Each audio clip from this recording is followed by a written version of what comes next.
My name is Abbie Barnes. I've grown up exploring the country's most stunning landscapes, be it through day hikes or multi-day long-distance walking. And now I know one thing for sure, I'm pretty addicted to backpacking. I've decided to walk each of the UK's designated national trail paths to explore exactly what makes each route unique. They amass to over 2,500 miles, traversing exposed moorlands and rugged mountain tops, pass through bustling market towns and historical cities. They follow world-renowned archaeological discoveries and enter some of the most tranquil valleys and mystical forests this island has to offer. It's not surprising then that they attract walkers from all over the world, many seeking a challenge, others simply wanted to break free from the monotony of everyday life. My reason for hiking the trail is one of discovery and awareness. Getting outside and spending time in nature is now more important than ever before, with obesity rates maintaining record highs and mental health issues affecting over 1 in 4 individuals.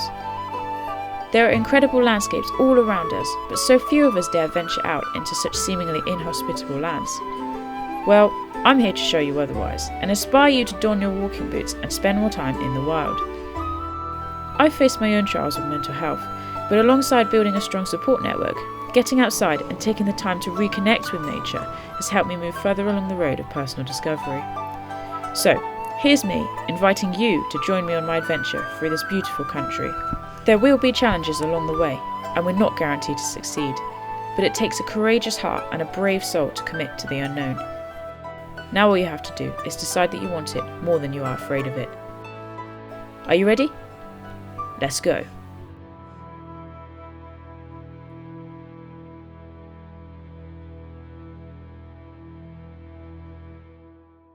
Welcome to Avebury. I'm currently wandering around the southern end of Avebury Stone Circle, which is one of the world's largest stone circles. Dating to around 2500 BC, the original circle had about 100 stones, and they've dragged from the Marlborough down, which is somewhere over that way I think. Not too far away, but now there are only 30 or so stones left standing. In fact, most of them have been kind of put back upright, they've fallen over, and the rest of them, the ones that disappeared to the 70 odd stones, they have ended up in buildings or buried in pits, mainly from the 14th to the 17th century when stone was in demand.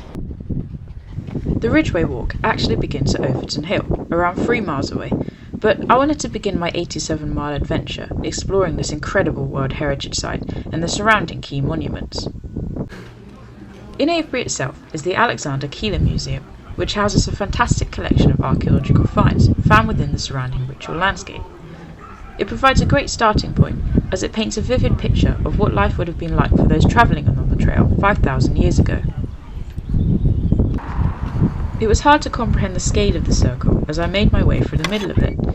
Back in the Neolithic period, the 30-acre site would have been encompassed by a 7-metre high chalk bank, a 9-metre deep ditch, but they had long been pacified by erosion and a layer of grass. The grey weathered rocks now not only serve as a major tourist attraction, but remain important to the pagan community, who can often be found carrying out meetings, ceremonies and worship.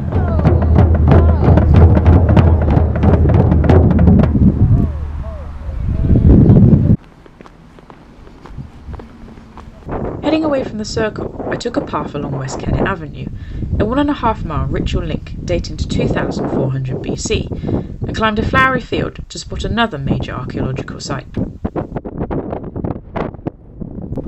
Just coming over the brow of the hill, and there's this huge mound that is Silbury Hill. Now you can't actually go up it anymore, but it's huge earthworks, no idea why it's being constructed, 39 metres high.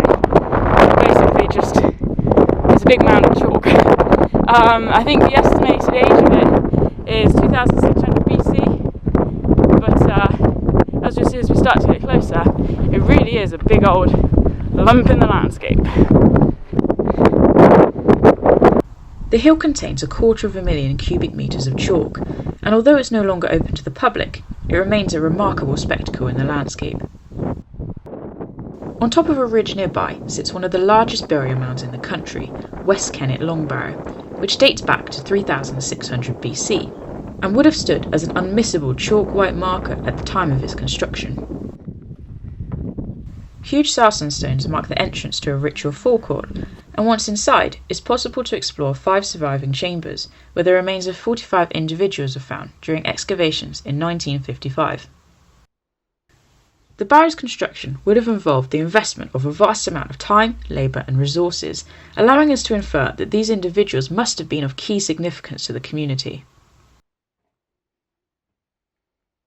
Looking at my map, we've just gone up here towards West Kennet Longbarrow, and we're now turning right following the river on towards West Kennet itself, and then the sanctuary and the start of the Ridgeway. The route to Overton Hill was a little complicated, but after passing over blissful chalk rivers and along several field boundaries, I eventually made it to a road that took me to the start of the Ridgeway. So, I'm officially on the Ridgeway. It is 2:15, very late starting today. I'm going to be camping at Ogbourne St George, so that's about 9 miles away, but for now the job is to get up onto the ridge, get away from this busy road and all the traffic, and start to get out into the countryside.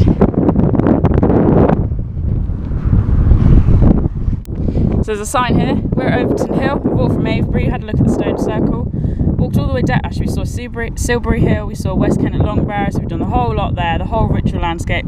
We're now at Overton Hill, so today's walk is all the way up, past the White Horse, past Barbury Castle, to Ogbourne St George, 9 miles away. The Ridgeway, here we come. It's gonna be awesome. I began to make my way along the glaring chalk track that would become my companion for the next 5 days, and within half a mile the horizon opened out to reveal far-reaching views across the Wiltshire landscape.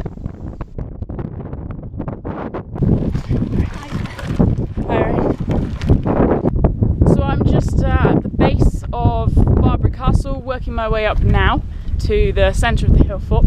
So the hill fort itself is actually 11 acres in size, so it's pretty sizable. It's not the biggest in the area, but it is pretty big. But the key thing is if you look, actually you can probably see that way, behind me, you know, I'm not even at the top yet, but the view is just incredible. It's extremely far-reaching, and I know for a fact, well, archaeologists know for a fact, we know for a fact, that this hill fort was used right up until the Second World War as a defensive position, and I just find that absolutely incredible. I mean, 1945, really not that long ago, this was still in use as a defensive position. But for now, I'll just work my way up to the top and we'll check out the view when we get there. The hill fort dates back to around 2500 BC and was used extensively throughout the Iron Age, Roman and Saxon periods. All that remains above surface are 2 defensive ramparts and ditches, and the hill fort is now a popular place for kite flyers, picnickers and walkers who, on a clear day, can enjoy extensive views across the Cotswolds and River Severn. We're now approaching the Marlborough Downs, so this is actually where the Avebury stones came from. Oh, look at that, that's cool. So, as I was saying, this is where the stones for the Avebury stone circle came from, Marlborough Down, or Marlborough Down. And I pretty much just got to follow this long grassy track now all the way to Ogbourne St George, but let me just stop and take this in. That is absolutely incredible. You can just see for miles and miles and miles. So I'm fairly sure we're going to be following that path that runs along the contour of the hillside there.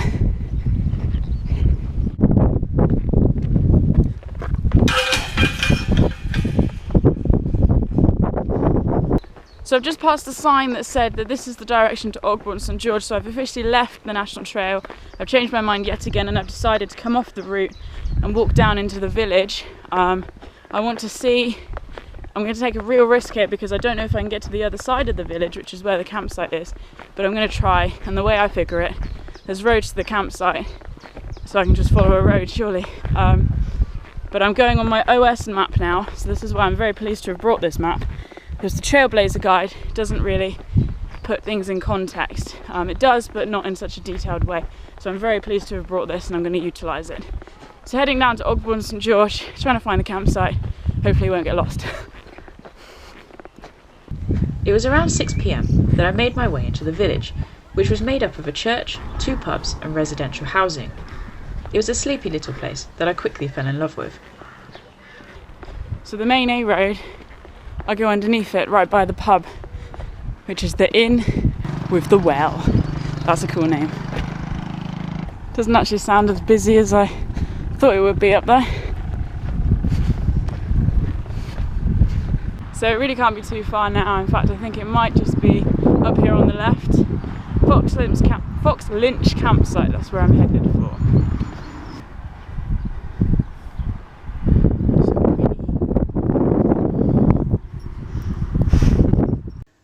After some confusion as to the location of the campsite, I eventually pitched up and made myself at home. By 8:30 I was ready for bed and excited about the day ahead.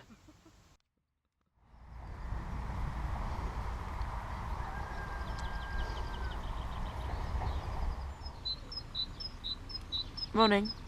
It was a reasonable night last night, just gone past 6 in the morning, and the birds are singing and traffic is going. It's a Monday morning and it's pretty cloudy actually, so I'm quite stoked to get going, get out whilst it's dry and like cooler. So get some food in me and then we'll plough on as fast as we can. So yeah, it's just gone 6, so I could be out this door and hopefully the tent packed away by 7.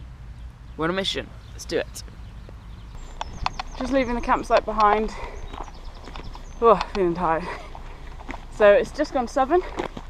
Passed by the kind of aggregate quarry thing that was right by the site. So that was a little noisy, but really could have been a lot worse. I have 3 layers on right now and I'm way too hot. It's really quite close. And I think that might be to do with the wet weather that's due to come in later today and over tomorrow. So today, what have I got? 20 odd miles to Court Hill, but it's going to be a jam-packed day. There's a lot to see. I've got 2 Iron Age hill forts. I've got the Uffington White Horse itself, a few villages to go through. Yeah, there's a lot on, but I've got a nice early start on everything, so hopefully it won't mean that we get to the site this evening too late. So let's see what the day brings. The climb back up to the trail was a simple one that provided great views over Ogbourne St George and the surrounding villages.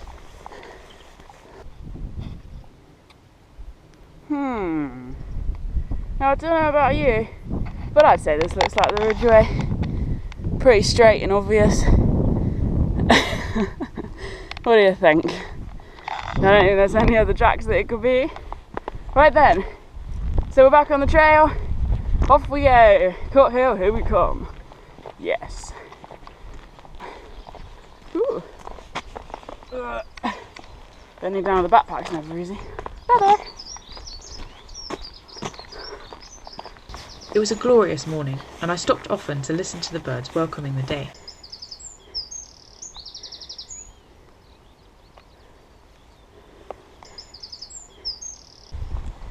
Those are some big old beech trees.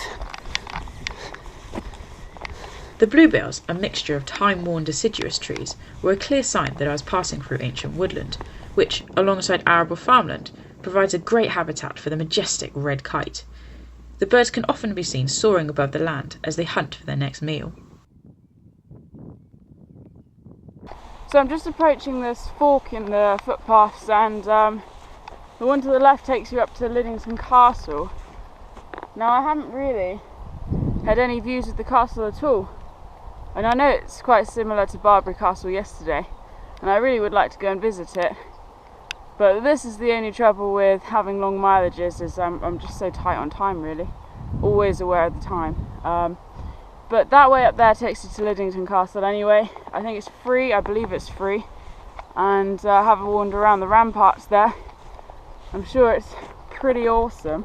My guidebook really doesn't say much about it, which isn't all that useful. So I don't know much about Liddington Castle. All I know is you'll get views of the M4. And then that's pretty much it. Yay, insightful.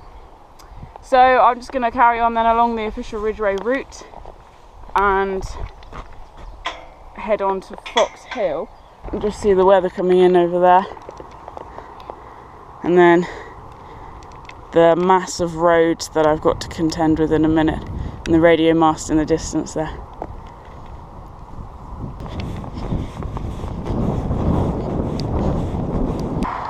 Right then, I'm now taking my life into my own hands. I've got some roads to contend with.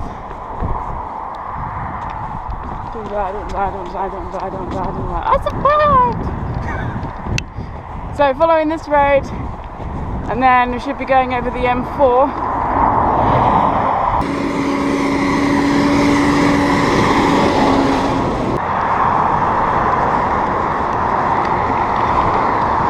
Oh look, Overton Hill, 15 3/4 miles, that's how far I am into the trail.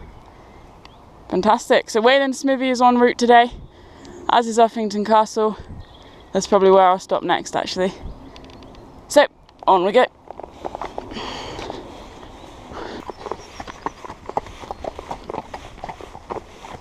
Say hello. What's his name? It's called Rafa. Rafa, that's such a cool name. Well, it's Spanish, you see, so it's Rafa. This place, so just drink muddy. Oh, I was going to get muddy now. That's alright, it's muddy every day. Needs a bath. This place, so just drink muddy. Alright. So I've just come across this water tap. There's quite a few along the route actually for the Ridgeway, which I really like. It just means that you can drink more without worrying, because there's going to be places to fill up, so long as you know where they are, obviously. Lovely clean trough water. Living the life. So I've just been walking along the trail and I've bumped into Roger and Graham here. So guys, you're walking on the Ridgeway. You live locally? Yeah, down in Swindon. That's cool. And how often do you kind of get up onto the trail? Not as much as I should do, really. Not as much as you should. Being it's on the doorstep, you know. Sure. The main idea is to get sort of some legwork in, and then increase pack size for a walk I'm doing in April next year, to walk from UK to Rome through the. It's absolutely incredible. Yeah, through the Alps and down into Italy. So have you got much planning done for that? Yeah, quite a lot. Yeah. And it's got a blog running as well, which is rogerandsam.blogspot.co.uk. Sounds good. And we're going to hope to raise some money for Centre Point, which is for homeless young people. Brilliant. So, but the ultimate challenge is when I'll be 62, which is to do the Pacific Crest Trail from Canada down to Mexico. So I'm just at the junction here to go in to see Wayland Smithy, which is an ancient long barrow. It even says, ancient monument, no bonfires or camping. So let's go explore this area. Slightly off route, about 100 metres or so, no biggie, in this really nice little coppice of beech trees, which is surrounded both sides by a sea of rapeseed oil. Let's go have a look at the monument. It's not really a monument.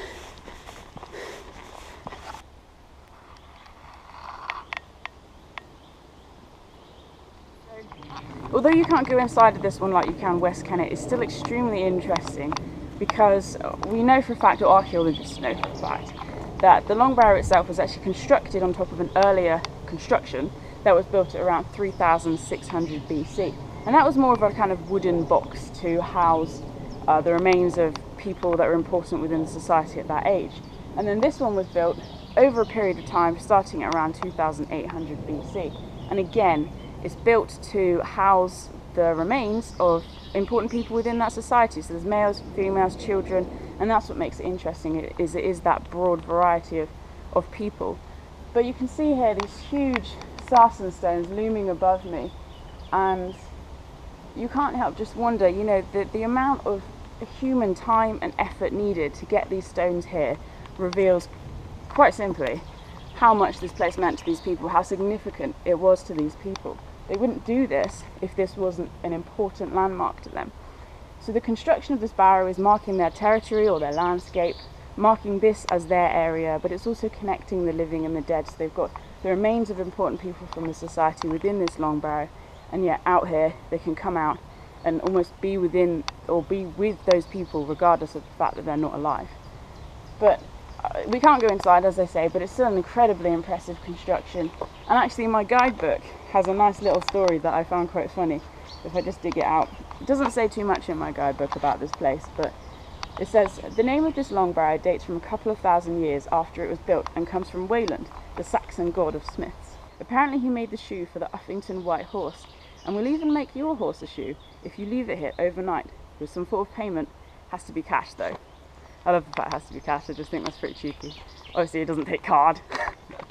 But so this is Wayland Smith's long barrow, really quite incredible.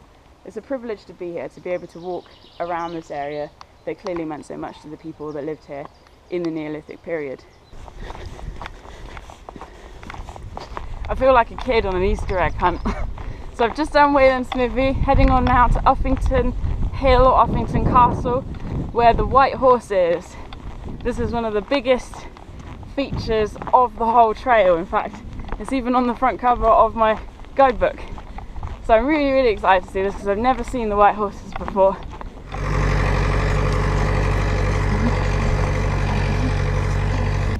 Last little bit of the climb. Overton Castle now is very much on my left. I can see the ramparts that are quite prominent. But pretty soon, if I don't melt in the meantime or get blinded by this chalk, I should be at the top of the hill with some incredible views. I can't stop smiling in anticipation.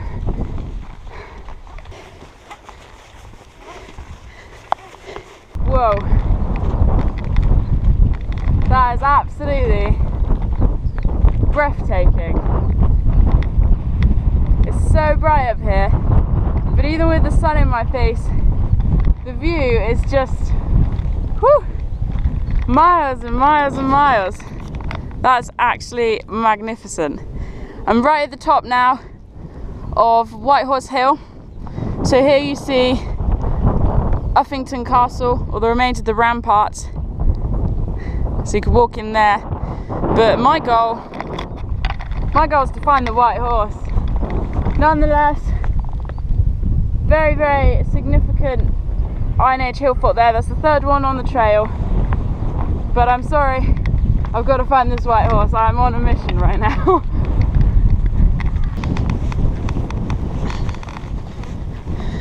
I have literally no idea where I'm going. Oh, hang on. Oh my gosh, hang on a minute. So here I am stood at the top of White Horse Hill. The Uffington White Horse is here behind me. Obviously I haven't got the best view because unfortunately I wasn't born as a bird, so things just didn't work out quite that well. But we can still see the outline of the horse itself. Although actually people don't really know how they managed to, the original people that created it, how they managed to get such a perfect design of a horse on the landscape. I mean, it's absolutely astonishing if you look at aerial footages or pictures out there. But whilst we might not have the best view of the horse itself, we have an incredible view of the surrounding landscape. And almost instantly below the horse itself, you can see this natural cleft in the landscape. And that there is the manger. And you see the little valleys running down either side, which is pretty impressive. And then over here, we have Dragon Hill, which is supposed to be where George slayed the dragon, right on top of there, within the view of the surrounding area, which is far-reaching as you can possibly imagine. It's absolutely astounding. I'm certainly going to spend a few minutes just chilling out here, taking in the view. Really blown away.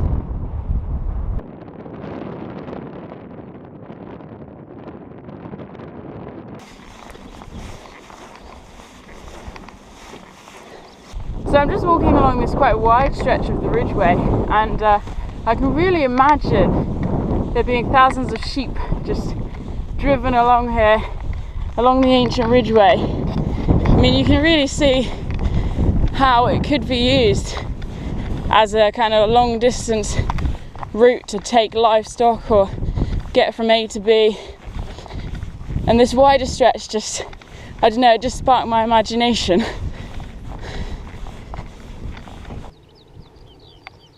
So I just stopped for a little bit by this water tap behind me.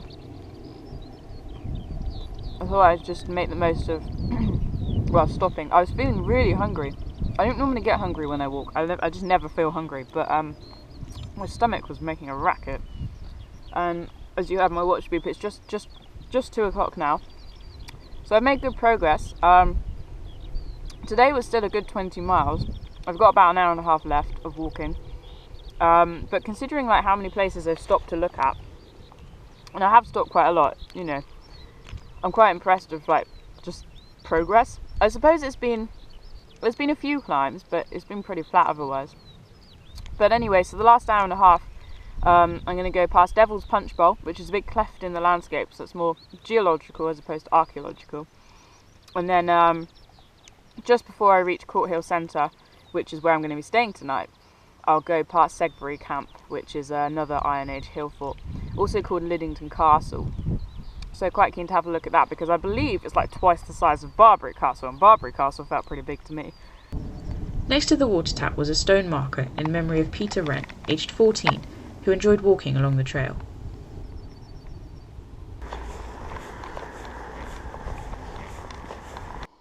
Pushing on, Devil's Punch Bowl quickly appeared on my left, a dramatic cleft in the landscape that inspired many myths and legends about the land. So I'm just walking along this track towards Court Hill, and to the left of me is Segbury Camp or Liddington Castle, and I just wanted to share the incredible views I have of the hill fort. Yeah, there's a big hedge in the way, so you can't really see anything at all. I keep getting an occasional glimpse of ramparts, but that's about it, and the odd stone here and there that's clearly from their area. But that's all I can see of Liddington Castle or Segbury Camp. Maybe, there we go, it's a little bit, no, you really can't see much. You can just see the occasional rampart, that's literally it, through the trees. Oxfordshire.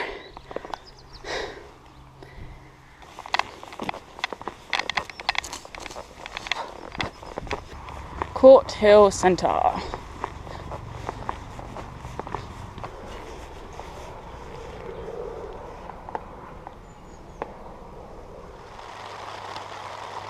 As I'm sure you can hear, it's raining. Just got my tent up, just got a brew on, and it starts tipping it down. Amazing timing. So I got here at 4, and then pretty much like 4:15, the heavens just opened, and I'm looking out here, and I can just see it is like torrential out there. And I think this is due to last right until tomorrow evening. So unfortunately, this is what I'm going to be walking in tomorrow. But I have no issue walking in the rain. I just don't enjoy packing away and using a wet tent. That's the only thing I don't like.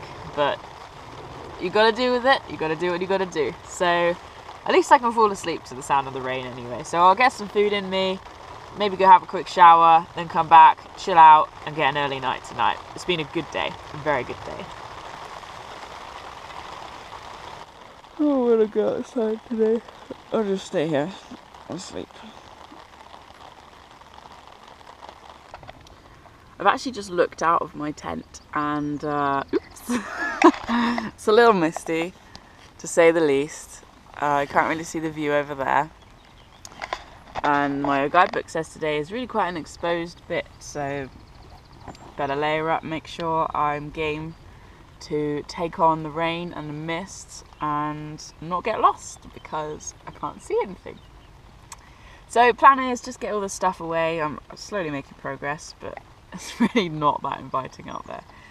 And then once all this is away, I'm going to take down my inner so that it doesn't get wet against my outer, keep them completely separate, just so that then I've got a dry area to come back into when I put my tent up. And then we'll leave. Right then, I'm just leaving Court Hill Centre behind. Had a nice stay there overnight, good sleep. It didn't stop raining at all throughout the night, and it has, believe it or not, stopped now. But the mist is really quite something. So now I have to make my way back up to the actual Ridgeway Trail, because this route's slightly downhill off the trail. And then from there, I think today is relatively flat walking, the first 14 miles or so should be reasonably fast. So my aim is just kind of get them done. I'm not going to be able to see anything, and actually there aren't too many landmarks today en route anyway. There's a monument or two, and that's about it. So see them if we can, and then after the 14 miles at Streatley we'll then head down and we'll join the River Thames, which is exciting. So I think I'll be on the Thames Path, which is another national trail route that runs obviously from the source to the mouth of the River Thames. So that's the plan for today. 20 odd miles, takes as long as it takes, get as wet as I get, just enjoy it. That's the main thing. Oh, spray. Thanks, Laurie.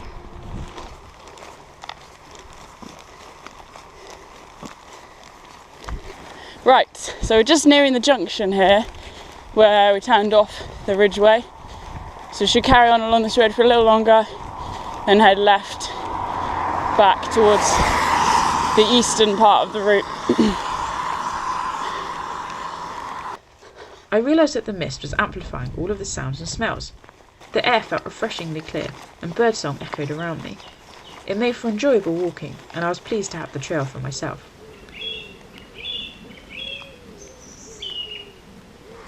Just at the road now, so that way goes to Wantage and that way to Newbury. But we're heading down to the Bury Down. Okay, I'm gonna die. We're heading across to the Bury Down, which is about 4 miles away. But as you can see, the mist is ever so slowly lifting.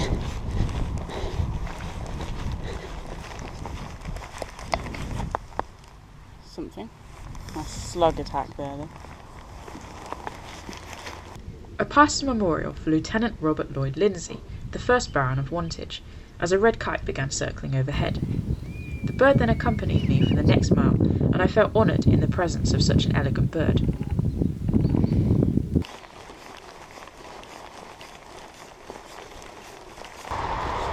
So literally just about to walk underneath the A34 now. There's this tunnel up ahead of me. Hello!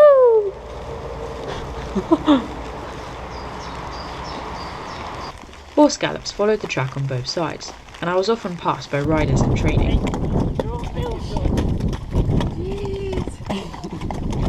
I passed over the dismantled Didcot, Newbury and Southampton Junction Railway that closed in 1962, and before long found myself walking parallel with Streatley Warren, a steep-sided valley, and then made my way down into Streatley itself. So I just come across the sign, which is pretty neat, telling me I've come 41 miles from Overton Hill and it's 44 left to Ivinghoe Beacon. The road into Streatley took me past age-old buildings whose character was intensified by the drab weather. It was a little slow going, but I was glad to have reached civilization again. Just spotted a Thames Path sign. Not me today though. I'll be doing that one a different day. We're going this way over the bridge into Goring. Walking over the River Thames was a real treat. It added a feeling of purpose to my walk and brought a huge smile to my face. On the other side of the river was the ancient riverside village of Goring. Together with Streatley, the two villages are a popular place for holidaymakers and day visitors alike. Keep getting the occasional glimpse of the river through the trees. There it is there with all the boats along the side. Kind of wish I was down there. I suppose though that is the Thames Path and I am not doing the Thames Path right now.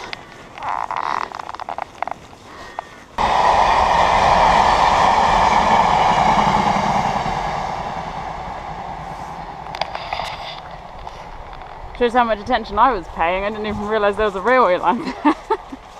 It's like a dragon.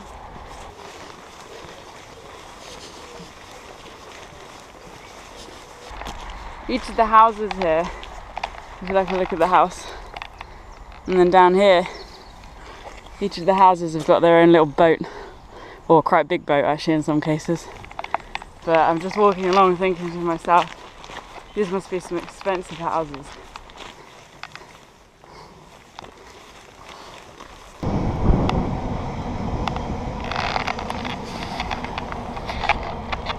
That is a very long train. Cargo.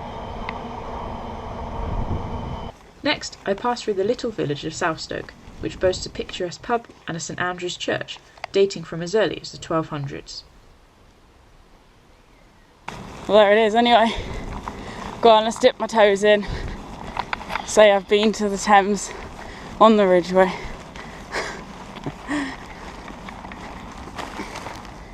Beep. There you go.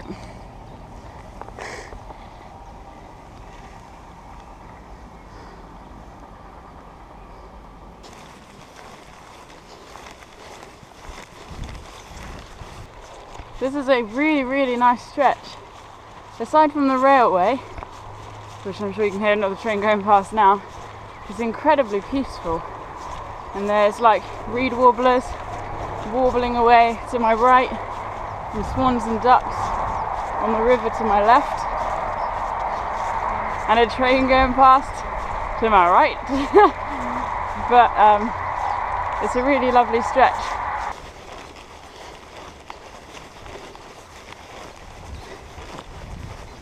Pillbox. The route beside the river was a real contrast to the exposed ridge I had walked on earlier that day. It was a little muddy underfoot, but the passing rowers and tour boats were a great distraction, and I found myself settling into a gentle pace, feeling really relaxed. Just before Northstoke, the trail took me past the Church of St Mary the Virgin, a 14th century building that was tucked away in an idyllic sunspot. Although simple in design, the building stood elegantly, surrounded by a picturesque churchyard.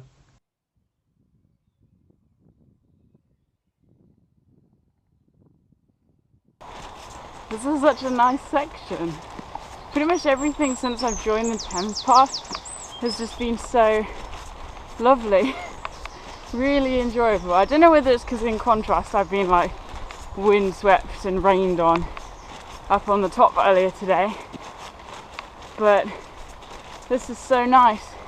And actually I'm just approaching, you might be able to hear in the background, the busy A4130, so I'm about to join the A road, and then this is where I leave the trail and I head off the trail to Crowmarsh, Gifford. Here's the A road.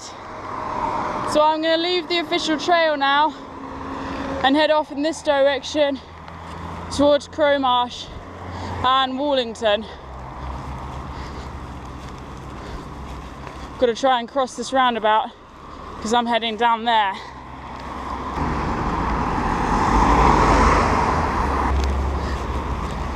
I'm now completely off my map, so I'm just going on instinct. So long as I'm parallel with the main road, then hopefully I shouldn't end up lost in the wilderness.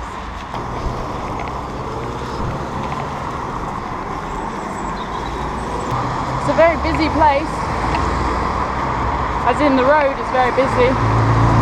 Anyway, I think this is us. Okay, Bridge Villa. Yay!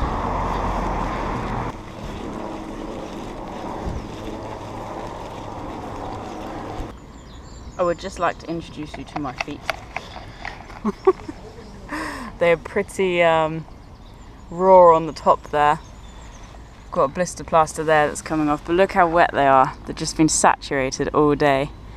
Unfortunately, when it rains all day, there's nothing much you can do about keeping them dry. Or I've not found a way, even though my boots are proofed. Let's have a look at my other foot. Pretty dodgy. Oh well. That night the heavens opened and I was battered by torrential rain. I just hoped it would pass by sunup, but at least it made for good background noise for sleeping.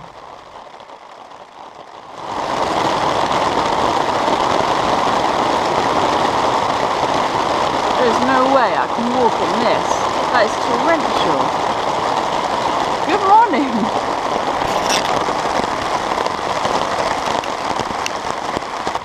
But all around the campsite is flooded. There's like huge puddles just where the ground is saturated. Everyone's held up in their caravans, I'm the only one in a tent. So we'll just see what happens in an hour or so. Hopefully it'll ease off a little bit, but I'm just I'm gutted at how wet everything is. I really am. I was literally just about to lie down for like an extra sleep. Obviously the rain is easing off now, well at the moment. But I just moved my dry bag, and look, I have no issue with spiders, but in my tent, really, this is like, dude, just chilling out there on my roll mat. Oh man, I don't like spiders in my tent. Oh, right, let's sort this out. He's not gonna die, but he needs to get out. Walking back through the village now, try and work my way back to the official route. So it's just gone 9, but I'm on the road. Let's go.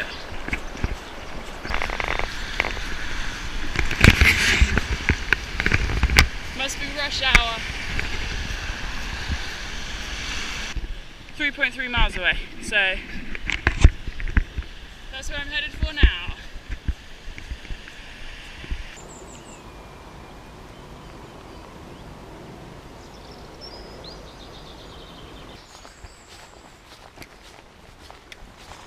Really enjoying this stretch through the woodland here. So I'm surrounded by beech trees, and then the bluebells are obviously carpeting the floor, and the smell is just so fragrant. And I know I go on a lot about the different smells and sounds and all the senses, but I think it's important to take in the natural environment as it really is. I could just, and I do often, put my head down and get on with the job, but you pass so many things without noticing. All of the tiny fungi and the insects and the colours of the fallen leaves. They're all tiny little things that matter so much and can just fill you up. With the weather dry for the first time that day, I pressed on through Nuffield, past the 12th century Holy Trinity Church, and the resting place of the founder of Morris Motors, Viscount William Morris, who died in 1963.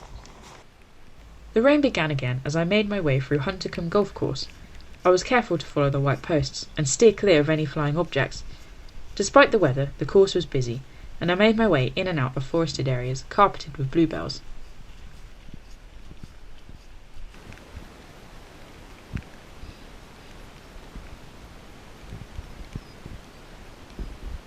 Oh look! Well, you probably can't see that, but there's a red kite just flying over the field. Wow, what an elegant bird. They're stunning.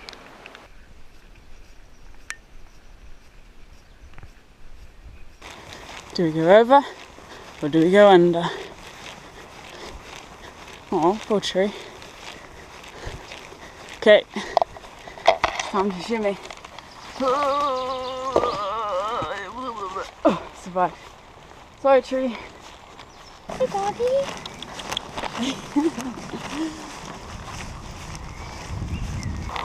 There it is, the busy M40, and you see the tunnel up ahead to go underneath it.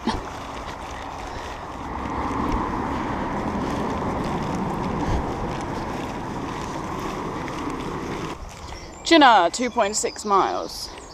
Let's go. The route onto Chinnor and Prince's Risborough was easy going, but the weather couldn't make up its mind.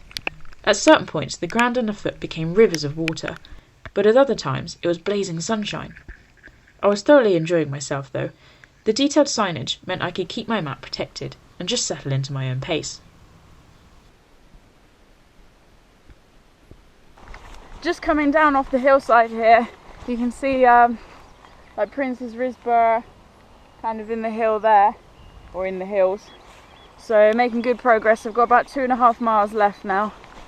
I was meeting my dad at Prince's Risborough, who had travelled up and walked on the trail with me. There are very few campsites in this area, so we planned on driving back to Crowmarsh and camping there, before driving back again to Prince's to continue the walk the next day.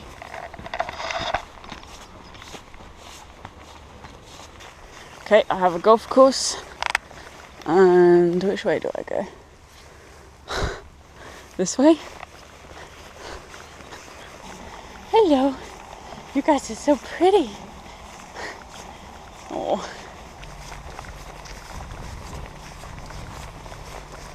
I'm still on the official trail, so if you think I've gone off route, I haven't. This is all part of the Ridgeway. But not every stretch can be perfect.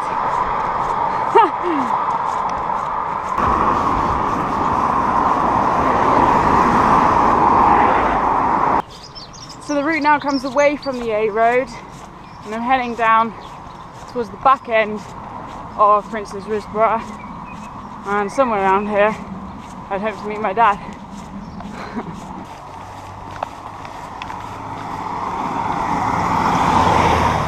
That was funny. So my dad's just up ahead, and we were talking on the phone trying to work out where each other were, and we were like, do you see the red kites circling up ahead? We were like, yeah. Okay, I'm just opposite the red kites circling up ahead. So look, they're just there. Right into the sun. There's loads of them. Hello, stranger.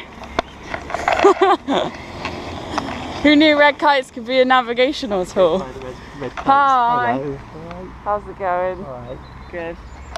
Oh, I'm stinky. That evening, my dad and I treated ourselves to a pub meal, and I fell asleep fueled and ready to take on the final day. Morning, we're just finishing tidying up here at the campsite in Crowmarsh, Gifford. Then we're going to head back over to Prince's Risborough to start the final day. 17.5 miles today from Prince's Risborough to Ivinghoe Beacon, the official end of the National Trail. Now I appreciate what we're doing by driving to and from Crowmarsh to camp here is not practical. Not everybody can do that, and I'm really fortunate that Dave just wanted to walk part of the route. So there are B&Bs in Prince's Risborough, but I've obviously managed to save myself a little bit of cash by coming back. So you know, I fully appreciate it's not practical for everybody, but that's just the way it works out. There aren't any campsites at Prince's Risborough. Anyway, so we're just going to finish getting packed up. So it's 7:45 now, so we'll probably be on the trail by about 8:30. And then we'll go from there. It's quite an undulating day today. A lot of people do choose to break it up to 2 days. But we're going to give it our best shot, get to the end, celebrate, and then head home tomorrow. So finish getting stuff ready, and then off we go. So, back again on the official trail. Prince's Risborough, it's 10 to 9. 17.5 miles. How you feeling, Dave? Good. Did you sleep well? Helicopter. Yeah, there were some helicopters doing some kind of weird training thing all through the night, and it was so noisy and loud. But the sun is trying to come out, so we can't help but be in good spirits. And off we go.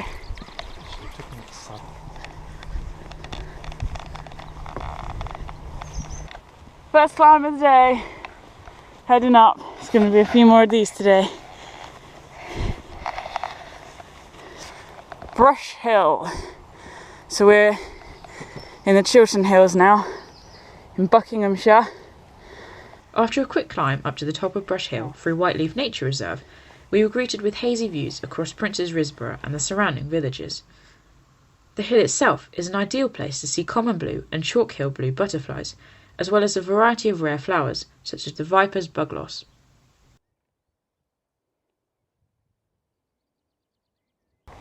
We've just come across this board which is telling us we are outside of a Neolithic barrow.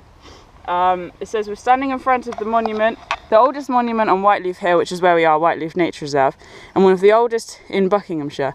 A man was buried here with a wooden mortuary house over 5,500 years ago. It's kind of collapsed in the middle a little bit.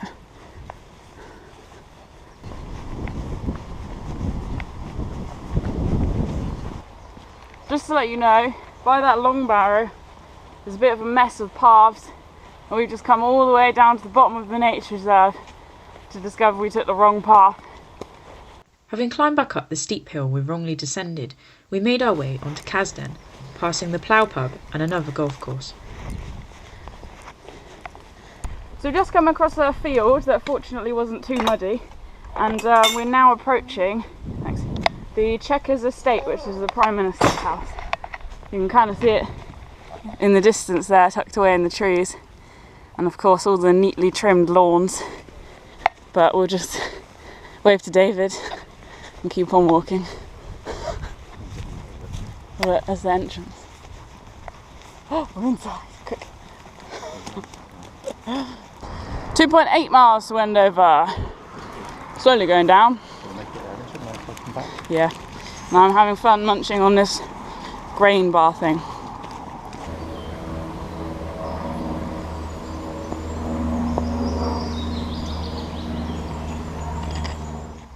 So, it does say there's a massive footpath though.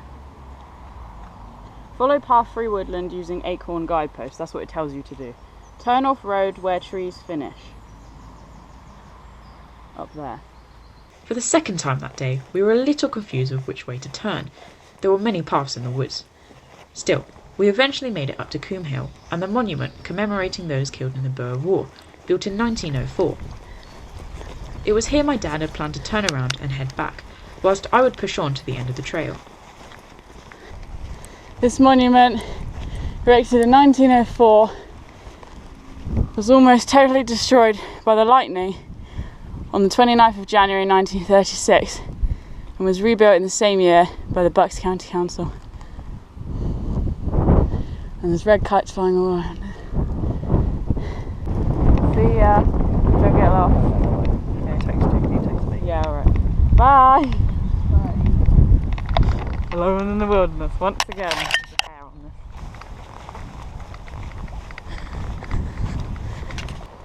Rather daftly, I just walked past some Wildlife Trust volunteers and didn't even think to interview them until I was at the bottom of this hill. But it would have been really great to talk to them about their work they're doing, because obviously a lot of the trails are managed and kept kind of updated by volunteers, and it's their hard work that keeps trails walkable. So a huge pat on the back and thank you to all the people that do work towards managing the trails, especially giving up their own time. And that's why it would have been great to have had a chat with those guys up there, but I guess I'm just heads in the game now. An old chalk pit here.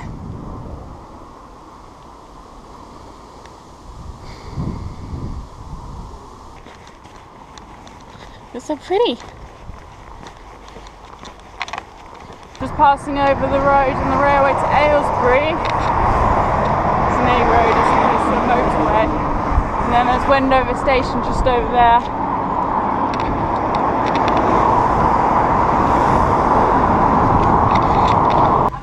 Wendover itself is a bustling market town, twinned with Liège in Brittany, France.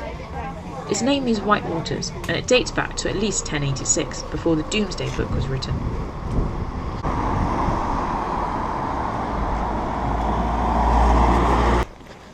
Community orchard. And then we have this little river. The path out of Wendover follows a pleasant cycle path to the Church of St Mary, built in the 14th century. It was used as a camp by some of Oliver Cromwell's army troops during the English Civil War, but is now a popular place for afternoon tea. Good to see there's still wild garlic out. Actually, this looks like pretty decent stuff. So you can eat both the leaves and the fat flowers. I'll just take that bit. It smells so strong of garlic. And the taste of it too. And now I'll probably smell of garlic for the rest of the day.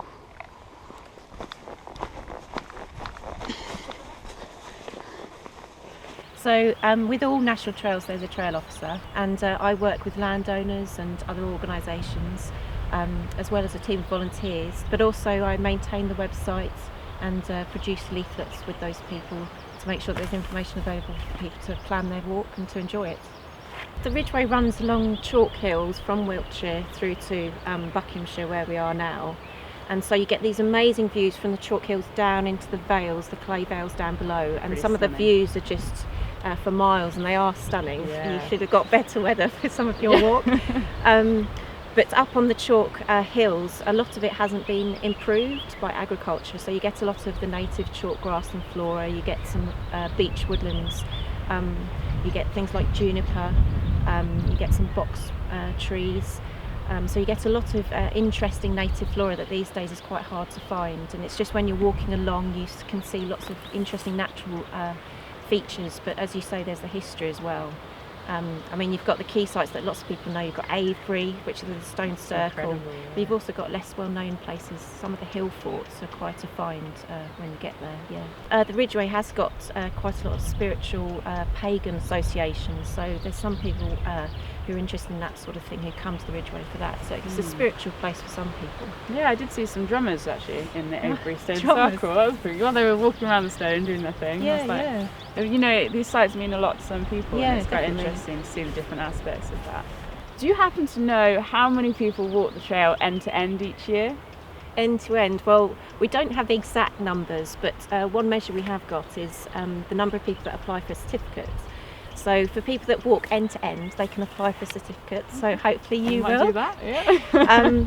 And the numbers that we get on average each year can be 100 to 200 people. That's a good number. But I have to say there's so many more people in there, hundreds of thousands that use the Ridgeway. That might be just to walk the dog, or it might be on 1 to 2 day holidays. So we can't measure all those people, but it's a lot of people. What would you say then to somebody looking to walk the Ridgeway as their first long distance trail? Have you got any tips or advice? Well, I would have to say, and I'm not being biased, but the Ridgeway is one of the shorter trails, so it's probably quite a good one to start with. And also, it's not that remote compared to the others. So, if you're in any difficulty or you need a rest, or whatever, there's usually a town or village nearby. But if you do decide to visit the Ridgeway, we've got a website, and we've also got various leaflets and a book called the Companion Guide, which you can buy, which helps you plan where you're going to stay. But increasingly we're trying to make our website really user friendly, so you can find out where to eat, where to park your car, where to stay, all that sort of thing. Yeah. So Tring and Wigginton are pretty much like Streatley and Gorey. They're right next to each other. But I'm in the park now. Slowly make my way down to Wigginton, on through Tring, or past Tring Station, and then from there up to Ivinghoe.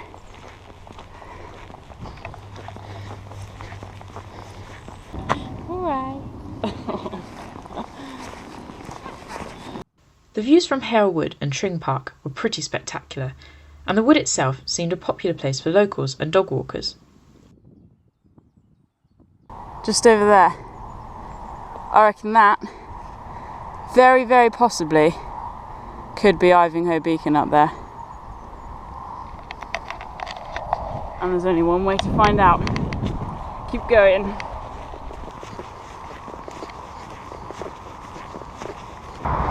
Just about to go over the A41. That was the road I could hear in the background. Sounds pretty busy, and we've got this neat bridge to go over.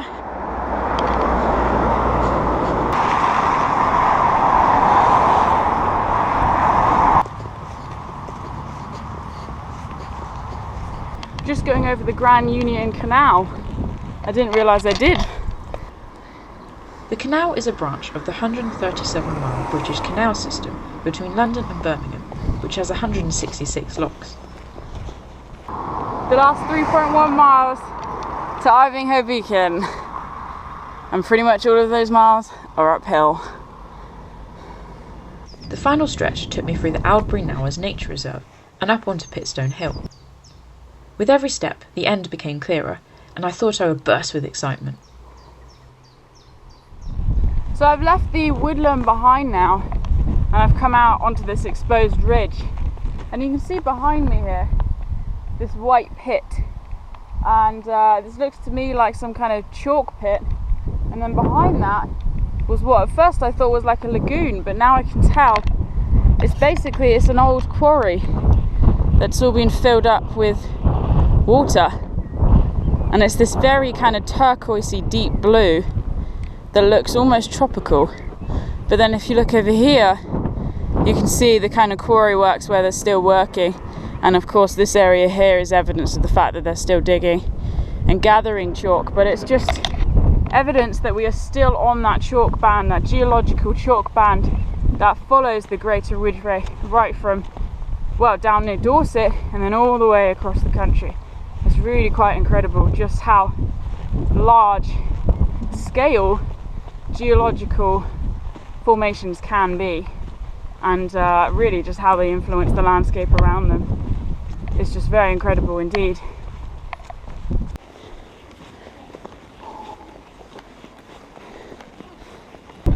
Final climb then to the top and the beacon.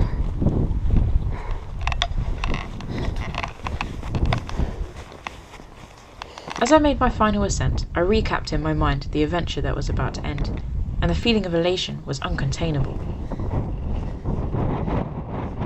I'm standing at Ivinghoe Beacon, the official end point of the Ridgeway National Trail. I've travelled 87 miles from Overton Hill, way over in Wiltshire, through Berkshire, Oxfordshire, and now I'm standing on this rather exposed point in Buckinghamshire. Now, the Ridgeway itself may only form a fragment of the Greater Ridgeway, travelling from Lyme Regis in Dorset right the way up across the country to Hunstanton in Norfolk. But, you know, I can honestly say my time on the trail has been pretty out of this world. I've had the opportunity to visit some world-renowned archaeological sites, I've met some incredibly passionate individuals, and I've been able to witness stunning views such as these. But the thing that really amazes me most of all is the fact that I've been able to walk on an ancient route, a route that has been used for thousands of years and a route that shaped the country. And do you know, I can honestly say, and I really, really hope that it continues to be used and treasured for thousands more years to come. Taking one final look at the view from the beacon, I turned around and headed down off the trail towards my campsite. As the sun set that evening, I knew the Ridgeway had forged a special place in my heart, and was sure I would be back to explore its chalky past and age-old archaeology very soon.